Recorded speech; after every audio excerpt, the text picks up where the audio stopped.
Exodus chapter 10. Ang ikawalo nga kagul-anan, ang dulon.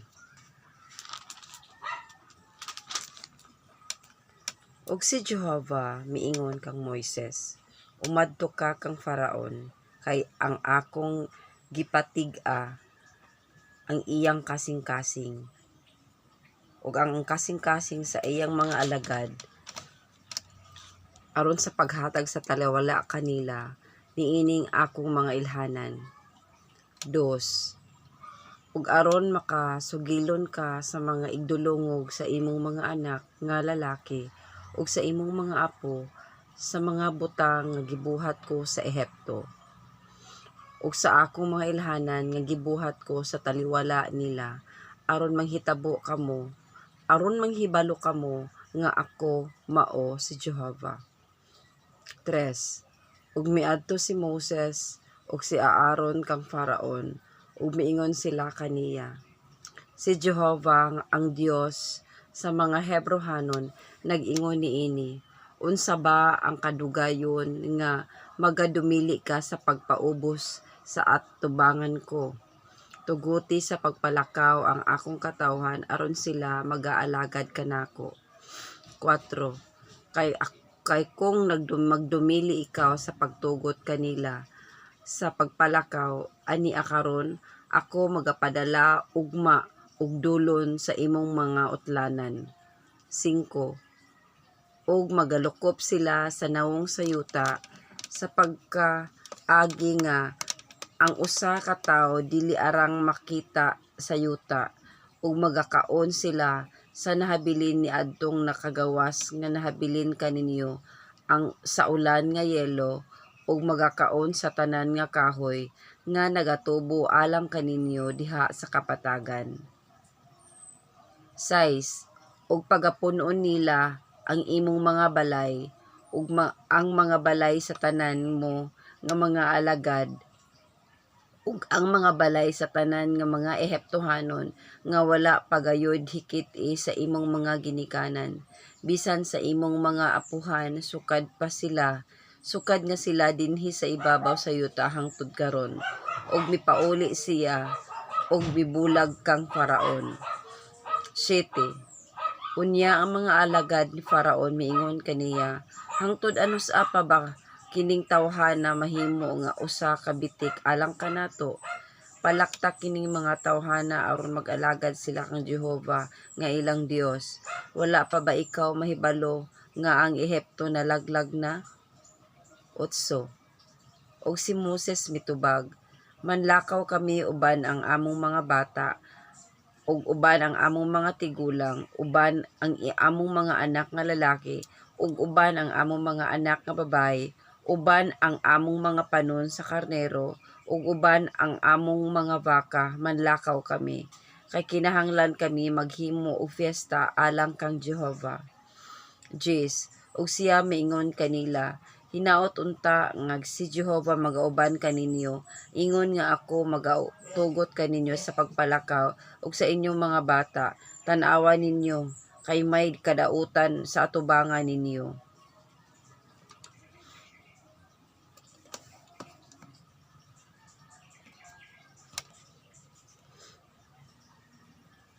Unse, dili unta mahitabo kini, panlakaw kamo karon kamong mga lalaki ug mag-alagad kamo kang Jehovah, kay kana mao ang inyong tinguha, ug gipahawa sila gikan sa tubangan ni Faraon.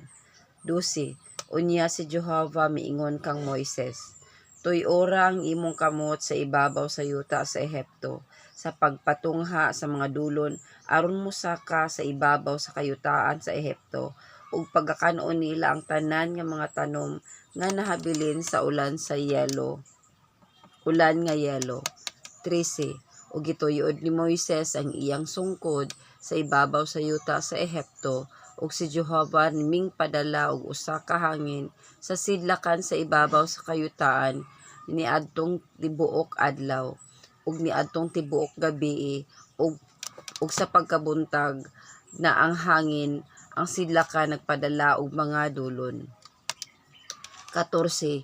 ug ang mga dulon miulbo sa ibabaw sa tibuok nga yuta sa Ehipto, ug mipahaluna sa tanan nga mga utlanan sa Ehipto. Hilabihan gayud ang pagkadaghan nila sa wala pa sila, wala gayud ing mga dulon nga ingon niini, bisan sa ulahi wala nay makaingon niini.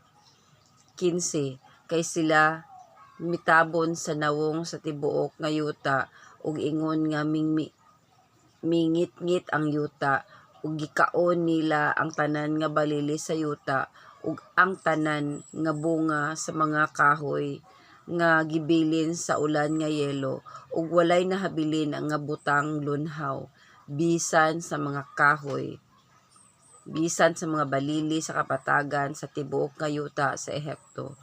16 Unya si Farao nagpatawag sa madali kang Moses ug kang Aaron, ug siya miingon, nakasala ako bato kang Jehova nga inyong Dios, ug bato kaninyo. 17 Busa karon pasayloa nagapangalyupo ako kanimo nga pasayloon mo ako mo ang akong sala niining makausa na lamang, ug magampo kamo kang Jehova nga inyong Dios nga kuhaon gikan kanamo kini na lamang nga kamatayuna. 18 ug mipahawa siya gikan kang Faraon, ug nagampo kang Jehova. Og 19 ug ipabalik ni Jehova ang usa ka hangin gikan sa kasadlapan nga mikuha sa mga dulon, ug miabog kanila sa dagat nga mapula, ug walay mipabilin nga usa ka dulon sa tanan nga utlanan sa Ehipto. 20 Apan gipagahi ni Jehova ang kasing-kasing ni Faraon, ug wala niya palakta ang mga anak sa Israel.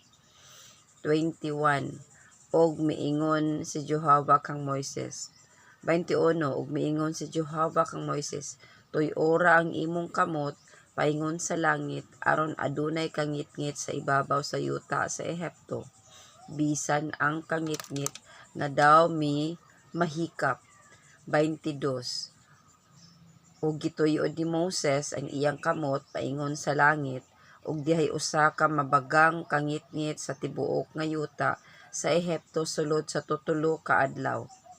23 Sila wala maghikit anay ang usa ug usa, walay bisan kinsa nga mitindog gikan sa iyang dapit sa tutulo ka adlaw, apan ang tanan mga anak sa Israel dihay kahayag sa ilang kahayag sa ilang mga puloy-anan.